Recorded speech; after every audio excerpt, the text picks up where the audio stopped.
It began not with a shot, but with a signature.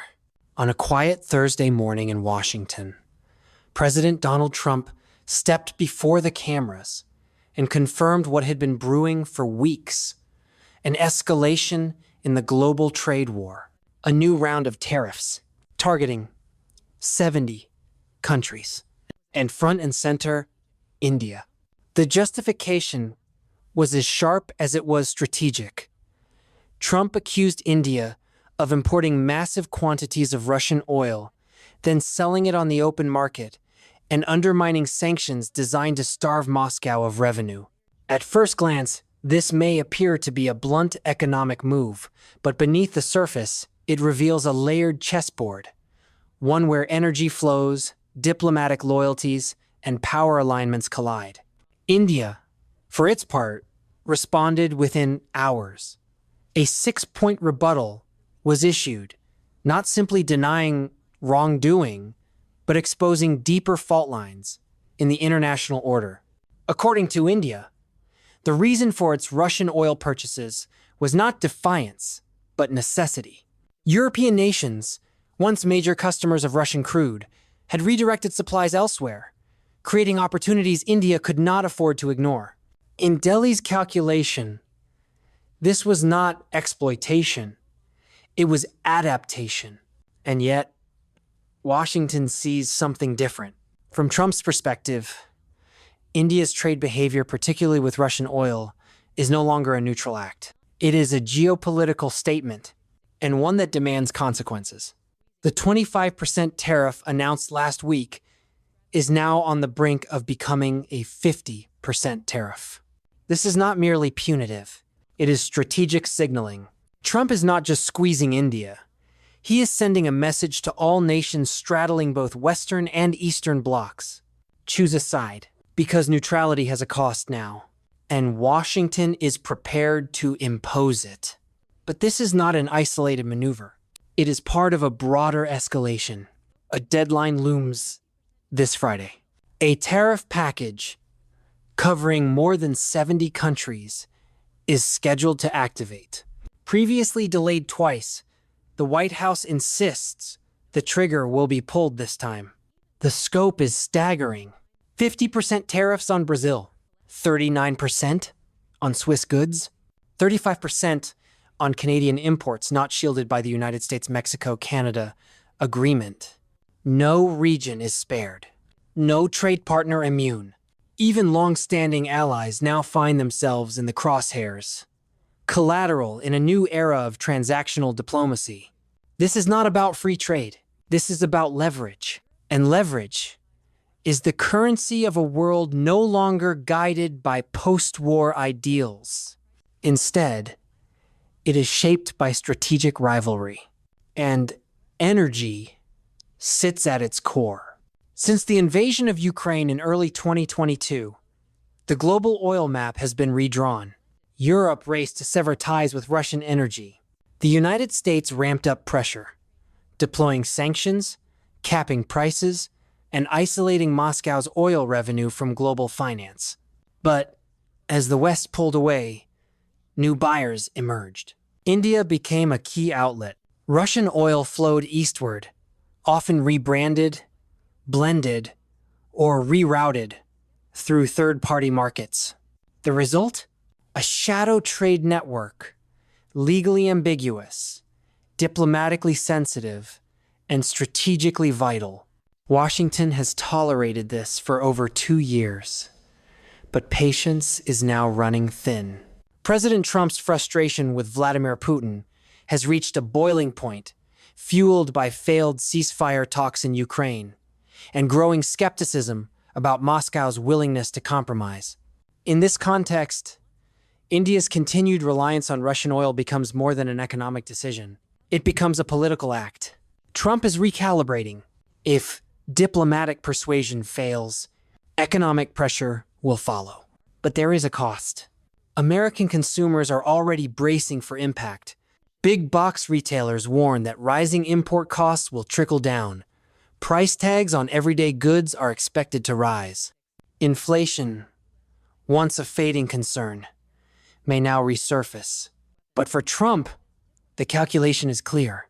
Short-term discomfort is acceptable collateral.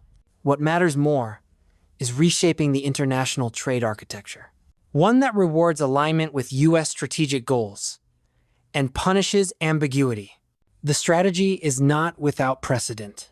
In 2018 and 2019, Trump deployed similar tactics in the first phase of the U.S.-China trade war. Tariffs were used not just as economic weapons, but as diplomatic scalpels, pressuring Beijing and signaling strength to allies.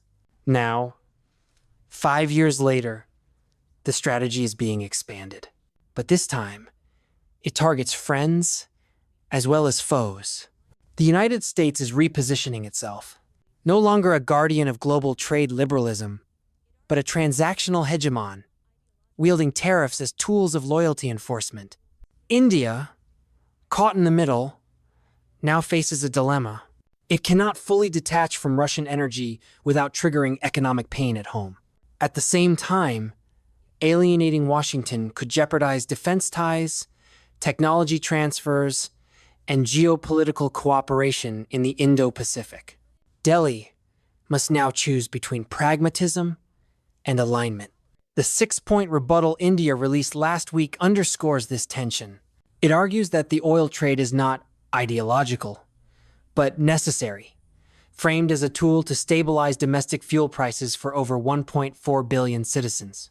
India also points to hypocrisy. If Europe continues to import select Russian goods, if the United States maintains indirect financial ties to Russian commodities, why should India be singled out?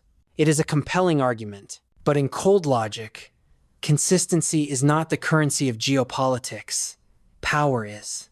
And in Trump's view, the rules are written by those who enforce them, which means India's moral logic may fall on deaf ears, especially as Trump faces re-election pressures and seeks to present a tough on Russia image without escalating militarily.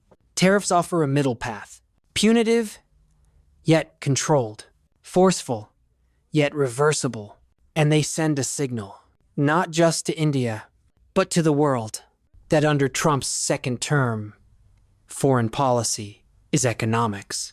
And economics is coercion. As Friday's deadline nears, global capitals are scrambling. Trade negotiators in Ottawa, Brasilia, Bern, and beyond are racing to finalize deals, secure exemptions, or delay penalties. But the White House appears resolute. The message is clear. You either align with U.S. strategic interests, or you absorb the cost of divergence. This is the new reality. And for countries like India, the room to maneuver is shrinking.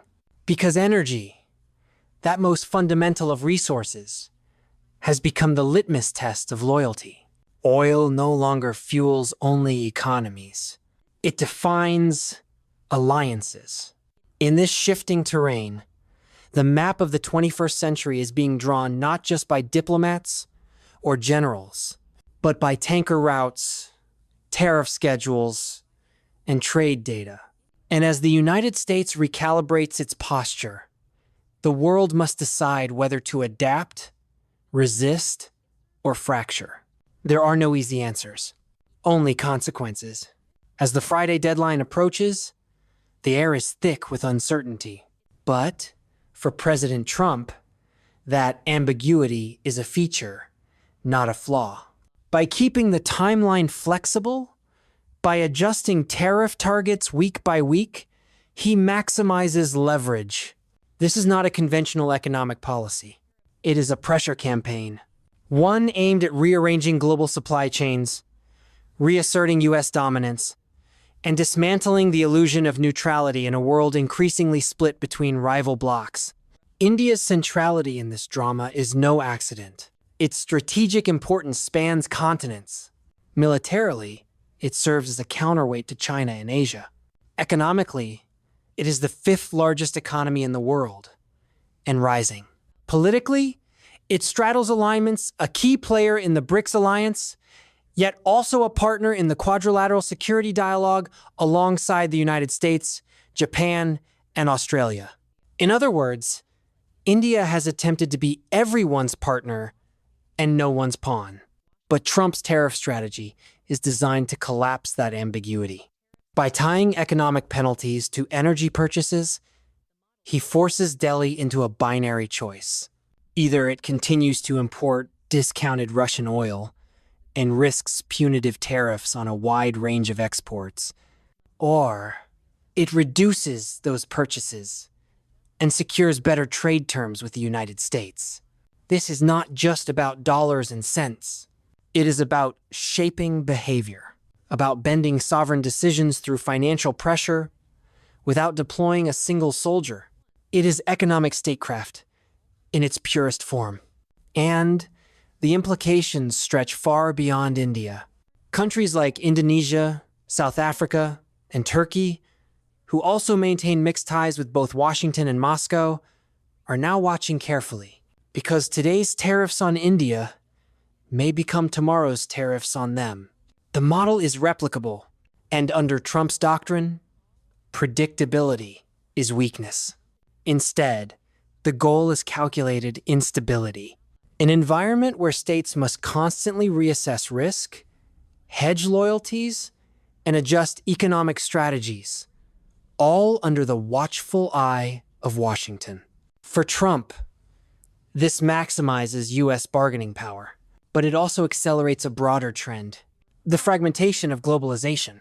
Once, global trade was governed by multilateral institutions, treaties, norms. Today, it is governed by bilateral leverage, conditional market access, and zero-sum logic. We are entering a new age, not of free trade, but of weaponized trade. And tariffs are just the beginning. Export controls, technology restrictions, currency manipulation, investigations, all are tools in the arsenal now. The Trump administration's willingness to deploy these measures even against allies signals a deep shift, one where ideology matters less than compliance, where partnership is transactional, where even traditional allies are treated as potential liabilities. And this poses a deep challenge to India, because for all its strategic value, India is not irreplaceable. Its pharmaceutical exports, its textile industries, its software services, all vital, but not unique. If punished long enough, markets adjust, alternatives emerge, and India's leverage erodes. That is the gamble Delhi now faces. Can it withstand short-term pain to preserve strategic independence? Or must it recalibrate to avoid long-term isolation?